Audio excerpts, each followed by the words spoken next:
Hi, good afternoon. Welcome to Business. My name is Darrell Kwao, Executive Director of the African Center for International Trade and Development. Isaac Hubert Arthur is advocating an oil governance system to reduce the negative impact of geopolitical tensions.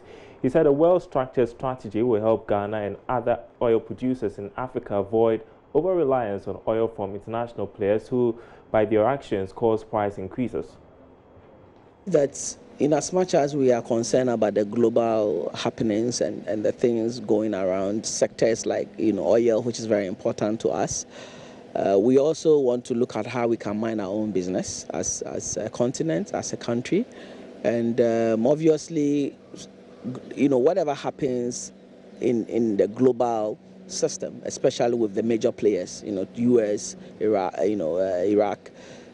Or Iran, they are major players in the oil sector, and obviously when it comes to dictating prices of oil and all of that, some of these things affect us, But I think that we need to also put together our, oil governance system very well in Africa here. We need to look at how, I know Nigeria is a major player in Africa when it comes to oil. How can we, come together and then be able to move this oil price production like the way we are trying to do with the cocoa, Ghana, Ivory Coast. I mean, we can do the same thing in Africa. We have, protect ourselves so that global happenings like this or, conflicts between two major players at the global level shouldn't really affect us that much because we put in place the necessary mechanisms, locally to be able to also supply the oil. I mean, it shouldn't affect the supply and even the demand. It shouldn't also affect the prices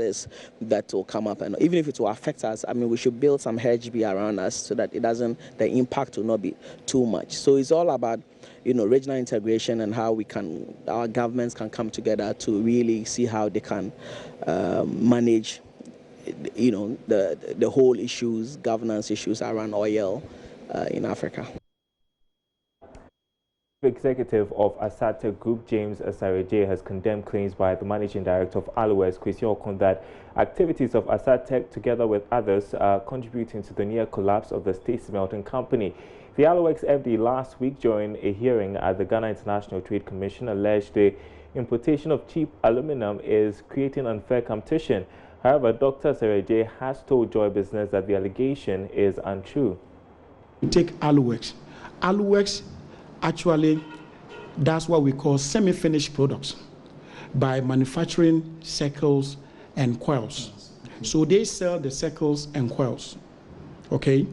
Now, Asatec actually operates in the tertiary segment of the value chain in the aluminum industry. So we take the circles and then the coils and turn them to finished products. So in the case of the circles, we do pots and pans. Now, with the coils, we use that one for roofing sheets.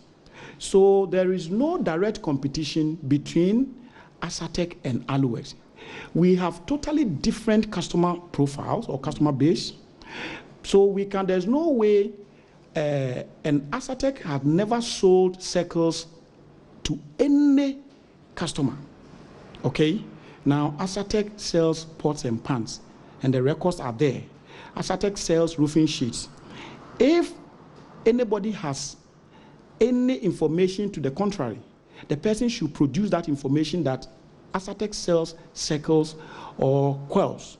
And Asatec has done that for this person or this individual. So it means even in these countries that he's mentioned, yes, are not directly competing. We are not directly competing because whereas Aluwex will be selling circles to customers in these countries, Asatec will only sell finished products of circles, which is pots and pans and roofing sheets. I mean, in the case of coils. So there's no competition. So I don't know how Asatec can undercut Aluwex in markets that we have no direct, competition at play now. And we have more on this developing story on the marketplace. That's in about 20 minutes. That's it for business. Sports is up next.